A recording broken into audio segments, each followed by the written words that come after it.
Daniel, capítulo 1.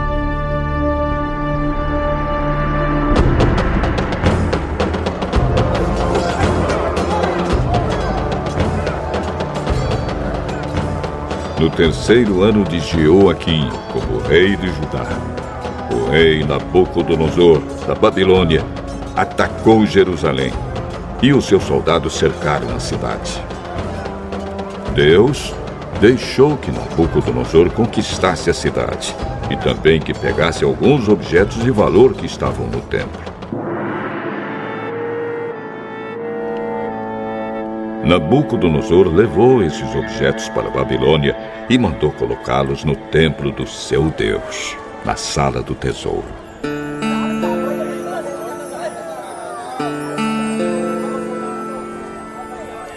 O rei Nabucodonosor chamou Aspenaz, o chefe dos serviços do palácio, e mandou que escolhesse entre os prisioneiros israelitas alguns jovens da família do rei e também das famílias nobres. Todos eles deviam ter boa aparência e não ter nenhum defeito físico. Deviam ser inteligentes, instruídos e ser capazes de servir no palácio. E precisariam aprender a língua e estudar os escritos dos babilônios. O rei mandou também que os jovens israelitas recebessem todos os dias a mesma comida e o mesmo vinho que ele, o rei, comia e bebia. Depois de 3 anos de preparo, esses jovens deviam começar o seu serviço no palácio. Entre os que foram escolhidos estavam Daniel, Ananias, Misael e Azarias, todos da tribo de Judá.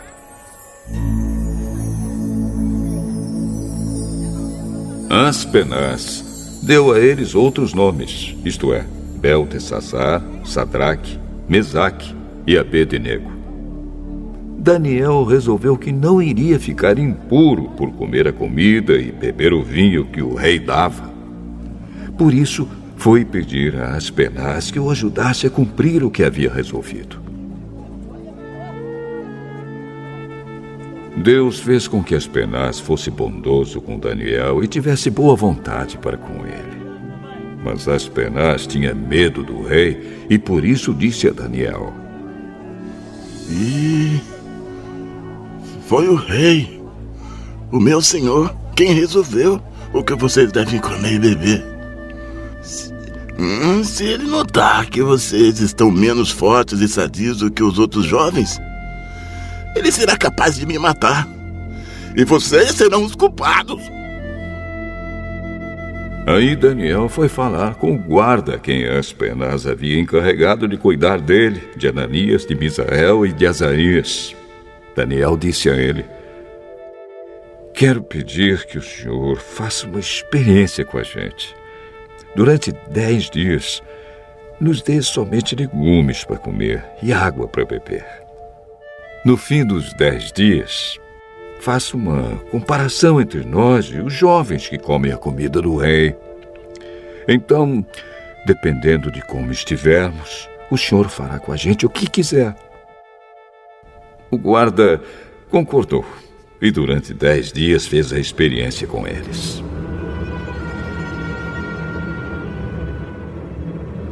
Passados os 10 dias, os 4 jovens israelitas estavam mais sadios e mais fortes do que os jovens que comiam comida no rei. Aí, o guarda tirou a comida e o vinho que deviam ser servidos aos 4 jovens e só dava a eles legumes para comer. Deus deu aos 4 jovens um conhecimento profundo dos escritos e das ciências dos babilônios. Mas a Daniel deu também o dom de explicar visões e sonhos.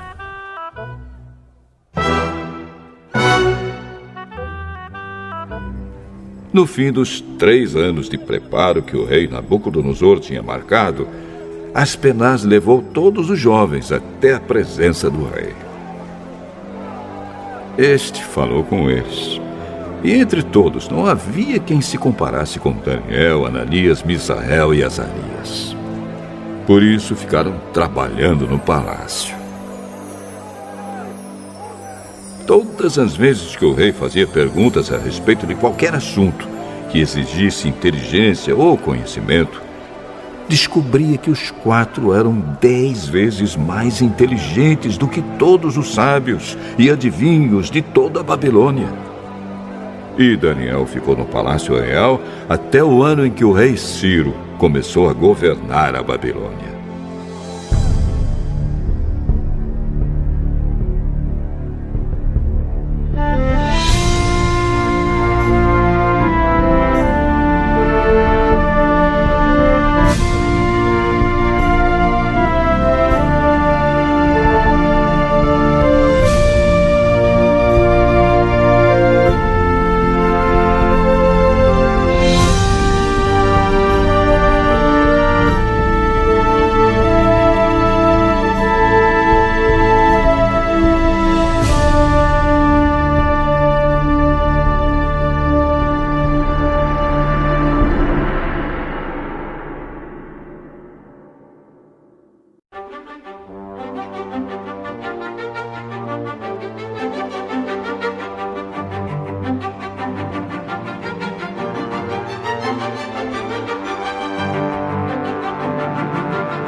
Daniel, capítulo 2.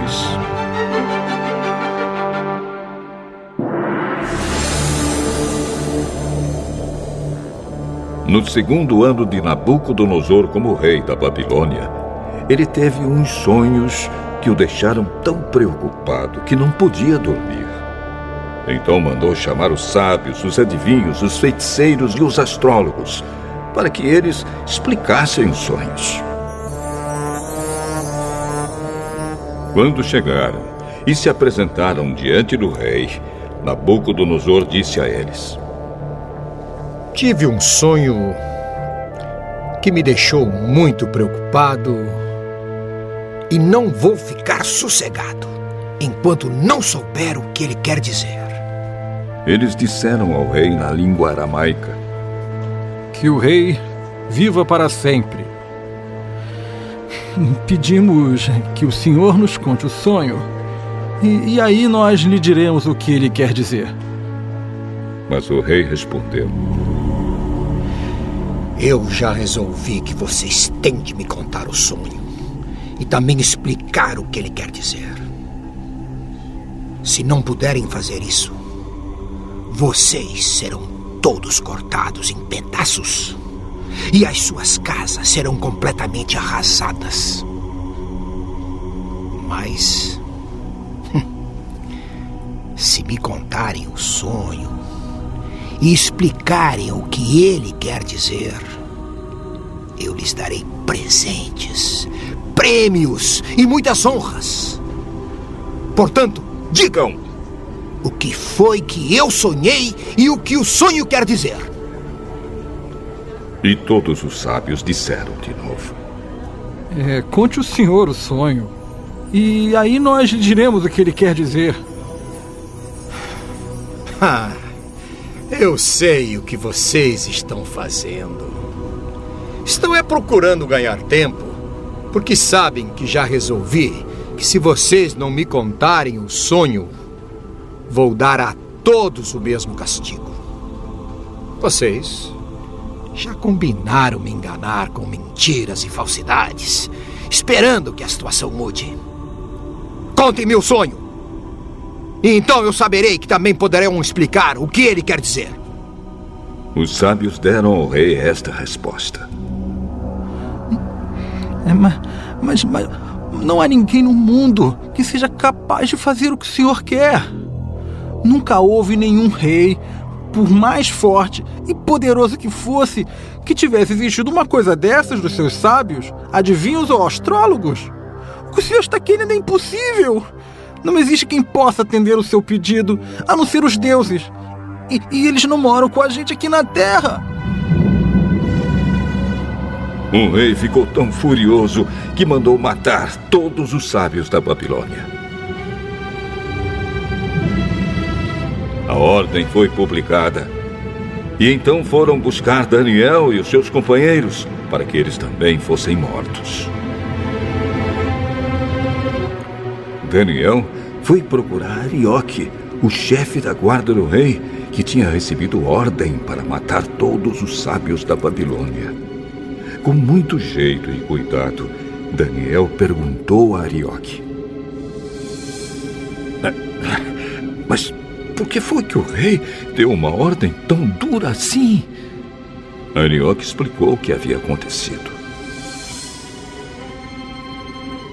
Então Daniel foi falar com o rei, e este concordou em esperar, a fim de dar tempo a Daniel para explicar o sonho. Depois, Daniel foi para casa e contou tudo aos seus amigos Ananias, Misael e Azarias. Daniel disse que orassem ao Deus do céu, pedindo que tivesse pena deles e lhes mostrasse o que aquele sonho misterioso queria dizer, a fim de que Daniel e os seus amigos não morressem junto com os outros sábios da Babilônia.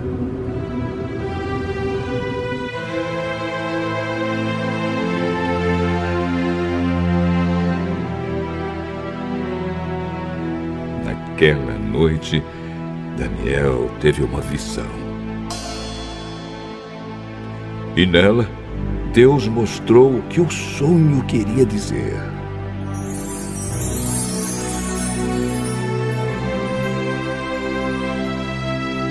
Então Daniel agradeceu a Deus, dizendo: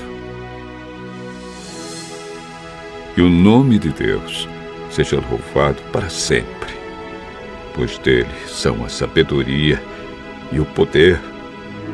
É ele quem faz mudar os tempos e as estações. É ele quem põe os reis no poder e os derruba. É ele quem dá sabedoria aos sábios e inteligência aos inteligentes. Ele explica mistérios e segredos e conhece o que está escondido na escuridão, pois com ele mora a luz. Ó Deus dos meus antepassados, eu te agradeço e te louvo, pois me deste sabedoria e poder. Tu respondeste à nossa oração, nos mostrando que o rei quer saber.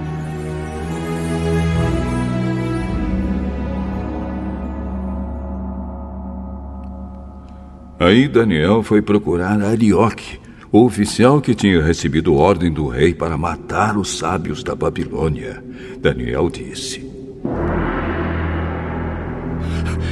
Arioque, não mate os sábios. Leve-me para falar com o rei, e eu explicarei o sonho que ele teve. Arioque levou Daniel depressa para o lugar onde o rei estava e lhe disse: Está aqui comigo um dos judeus que trouxemos como prisioneiros, e ele vai explicar o sonho que o senhor teve.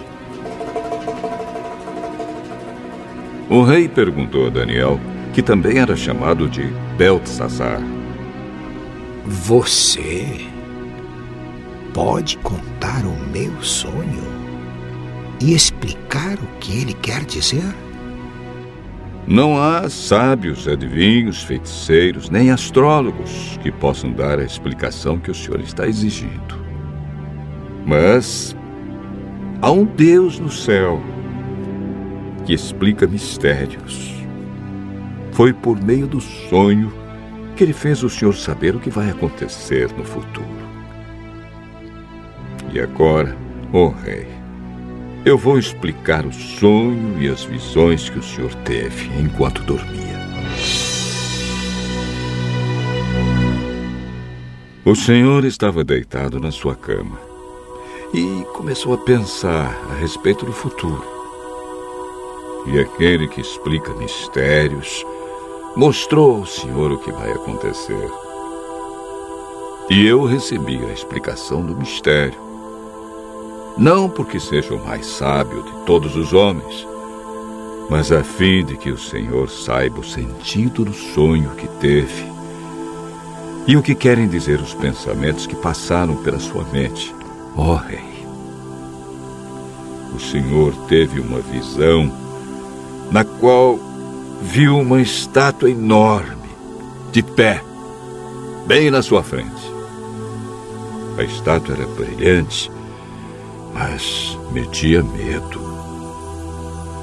A cabeça era de ouro puro. O peito e os braços eram de prata. A barriga e os quadris eram de bronze. As pernas eram de ferro e os pés eram metade de ferro e metade de barro.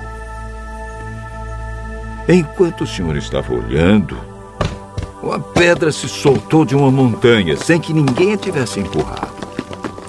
A pedra caiu em cima dos pés da estátua e os despedaçou. Imediatamente o ferro, o barro, o bronze, a prata e o ouro viraram pó. Como pó que se vê no verão quando se bate o trigo para separá-lo da palha. O vento levou tudo embora, sem deixar nenhum sinal. Mas a pedra cresceu e se tornou uma grande montanha que cobriu o mundo inteiro. Foi este o sonho. E agora eu vou explicá-lo para o Senhor.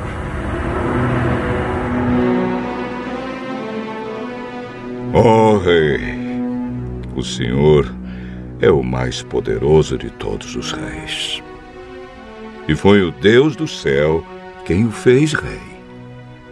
Ele lhe deu poder, autoridade e honra.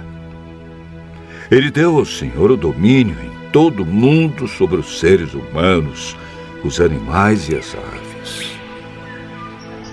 O Senhor é a cabeça feita de ouro. Depois do seu reino haverá outro, que não será tão poderoso como o seu. E depois desse reino haverá ainda outro, um reino de bronze, que dominará o mundo inteiro. Depois virá um quarto reino, e este será forte como ferro, que quebra e despedaça tudo.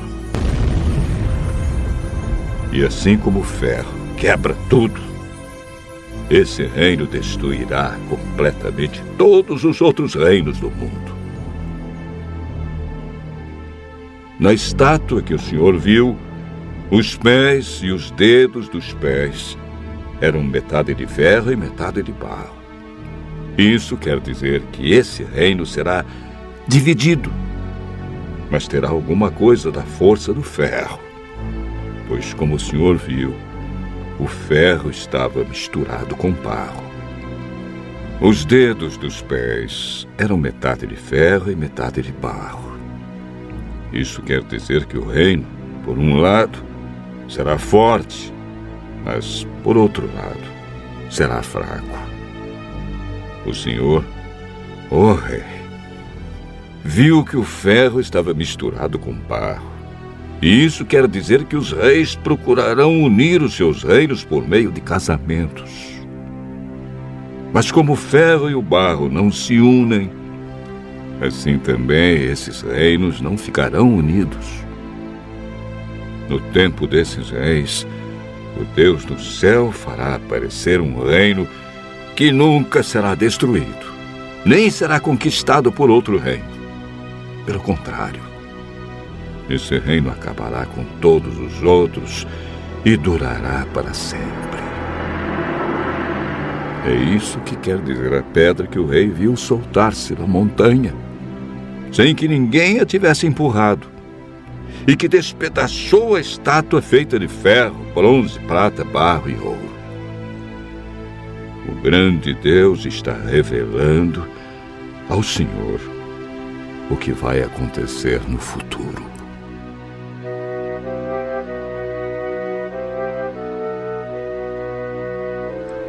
Foi este o sonho que o Senhor teve, e esta é a explicação certa.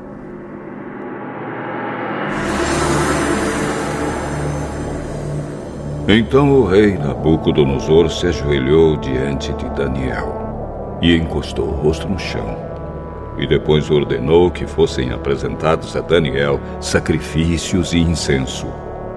E ele disse a Daniel: o Deus que vocês adoram é de fato o mais poderoso de todos os deuses e é o Senhor de todos os reis. Eu sei que é Ele quem explica mistérios, pois você me explicou este sonho misterioso.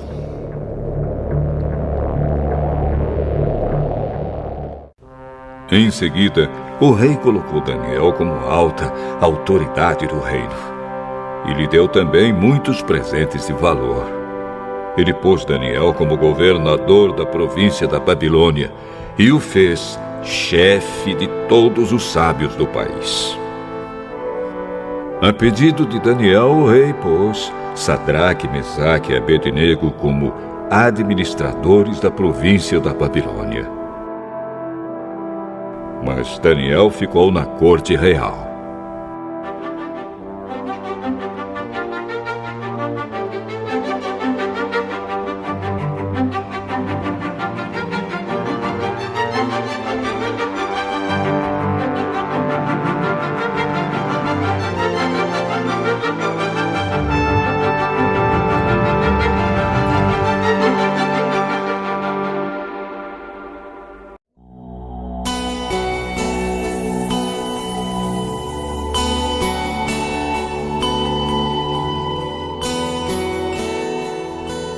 Hebreus, capítulo 5. Cada grande sacerdote é escolhido entre os homens e nomeado para servir a Deus em favor do povo, apresentando a Deus ofertas e sacrifícios pelos pecados. Como ele próprio tem as suas fraquezas, pode ter paciência com os ignorantes e com os que cometem erros.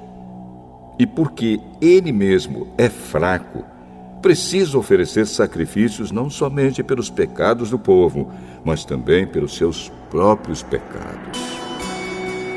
Ninguém escolhe para si mesmo a honra de ser grande sacerdote. É somente pela vontade de Deus que um homem é chamado para ser grande sacerdote, como aconteceu com Arão. Assim também Cristo não tomou para si mesmo a honra de ser grande sacerdote. Foi Deus quem lhe deu essa honra, pois lhe disse: você é o meu filho, hoje eu me tornei o seu pai.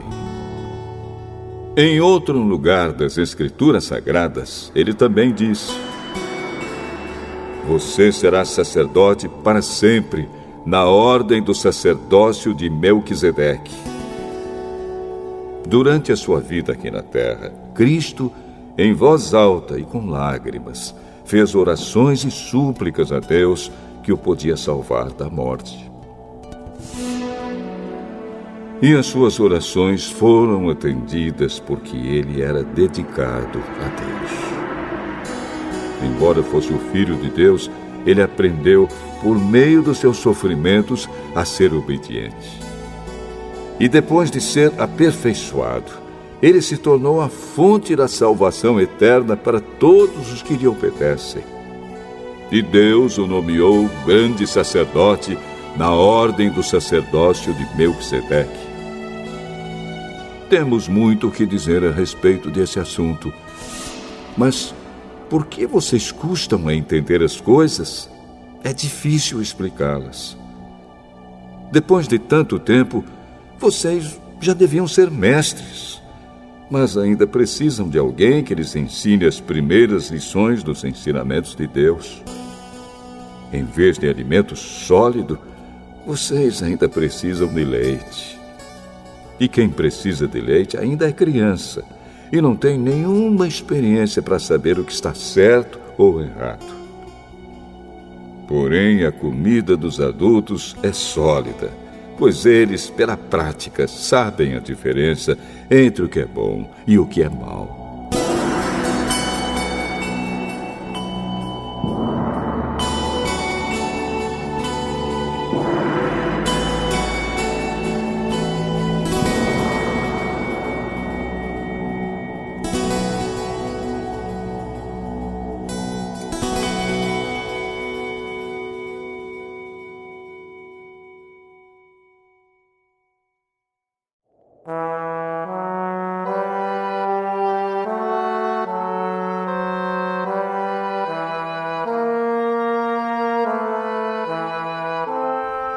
Hebreus, capítulo 6.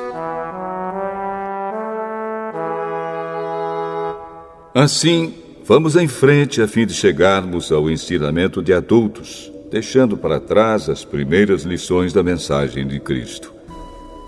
Nós não vamos colocar de novo as bases dessa mensagem, isto é, a necessidade de abandonar uma vida inútil e de crer em Deus. O ensinamento a respeito dos batismos e da cerimônia de pôr as mãos sobre os cristãos, e a ressurreição dos mortos e o julgamento eterno. Vamos em frente. E se Deus quiser, é isso que faremos. Como é que as pessoas que abandonaram a fé podem se arrepender de novo? Elas já estavam na luz de Deus, já haviam experimentado o dom do céu e recebido a sua parte do Espírito Santo. Já haviam conhecido por experiência que a palavra de Deus é boa e tinham experimentado os poderes do mundo que há de vir. Mas depois abandonaram a fé. É impossível levar essas pessoas a se arrependerem de novo, pois estão crucificando outra vez o Filho de Deus e zombando publicamente dele. Deus abençoa a terra que recebe a chuva, a qual muitas vezes cai sobre ela e produz plantas úteis para aqueles que trabalham nela. Mas a terra que produz mato e espinhos não serve para nada. Ela corre o perigo de ser amaldiçoada por Deus e acaba sendo queimada. Porém, ainda que falemos dessa maneira, meus queridos irmãos, estamos certos de que vocês têm as melhores bênçãos que vêm da salvação. Deus não é injusto. Ele não esquece o trabalho que vocês fizeram, nem o amor que lhe mostraram na ajuda que deram e ainda estão dando aos seus irmãos na fé. O nosso profundo desejo é que cada um de vocês continue com entusiasmo até o fim, para que de fato recebam o que esperam. Não queremos que se tornem preguiçosos, mas que sejam como os que creem e têm paciência, para que assim recebam o que Deus prometeu. Deus fez a promessa a Abraão e jurou cumpri-la. E como não havia ninguém maior do que ele mesmo, Deus jurou pelo seu próprio nome. Ele disse a Abraão: eu prometo que abençoarei você ricamente e lhe darei muitos descendentes. Abraão teve paciência e por isso recebeu o que Deus havia prometido. Quando alguém jura, usa o nome de uma pessoa que é maior do que ele e o juramento acaba com qualquer discussão. Deus quis deixar bem claro aos que iam receber o que ele havia prometido, que jamais mudaria a sua decisão. Por isso, junto com a promessa, fez o juramento. Portanto, há duas coisas que não podem ser mudadas, e a respeito delas, Deus não pode mentir. E assim nós, que encontramos segurança nele, nos sentimos muito encorajados a nos manter firmes na esperança que nos foi dada. Essa esperança mantém segura e firme a nossa vida, assim como a âncora mantém seguro o barco. Ela passa pela cortina do templo do céu e entra no lugar santíssimo celestial. Foi lá que, para o nosso bem, Jesus entrou antes de nós. E ele se tornou para sempre o grande sacerdote, na ordem do sacerdócio de Melquisedeque.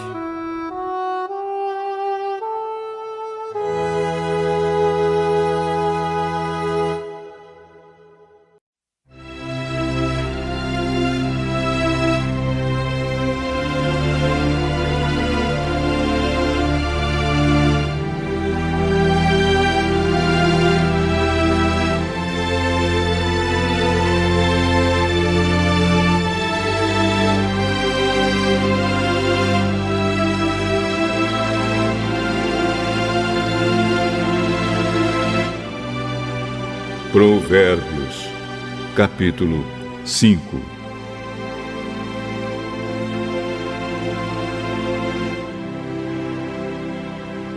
Filho, preste atenção no que eu digo com a minha sabedoria e compreensão.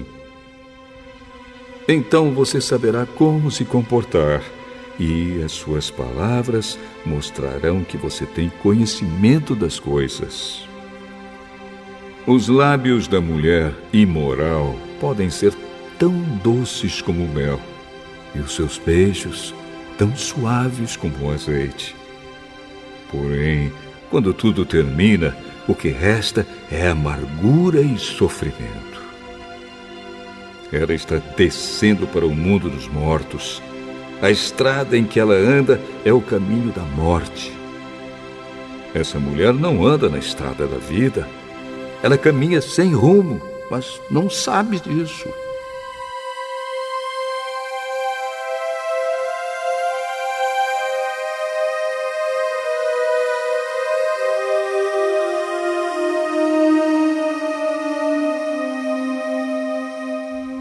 Agora escute, meu filho, e não esqueça o que eu estou dizendo. Afaste-se desse tipo de mulher. Não chegue nem perto da porta na sua casa. Senão, outros passarão a ter o bom nome que você tinha antes e você morrerá, ainda moço, nas mãos de homens cruéis. Sim, pessoas estranhas tomarão toda a sua riqueza e o que você ganhou com o seu trabalho acabará nas mãos dos outros. Você ficará gemendo no seu leito de morte enquanto todo o seu corpo vai sendo destruído, pouco a pouco. Então você dirá: como eu tinha raiva de conselhos! Nunca aceitei conselhos de ninguém. Não ouvi os meus mestres, nem dei atenção a eles, e quase caí na desgraça diante de todos.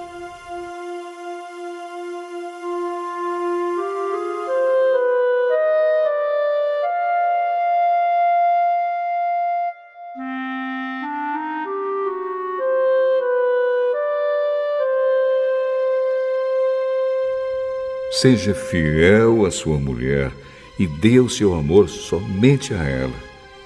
Os filhos que você tiver com outras mulheres não lhe farão nenhum bem. Os seus filhos devem crescer para ajudar você e não para ajudar os outros. Portanto, alegre-se com a sua mulher. Seja feliz com a moça com quem você casou, amorosa como uma corça, graciosa como uma cabra selvagem. Que ela cerque você com o seu amor e que os seus encantos sempre o façam feliz.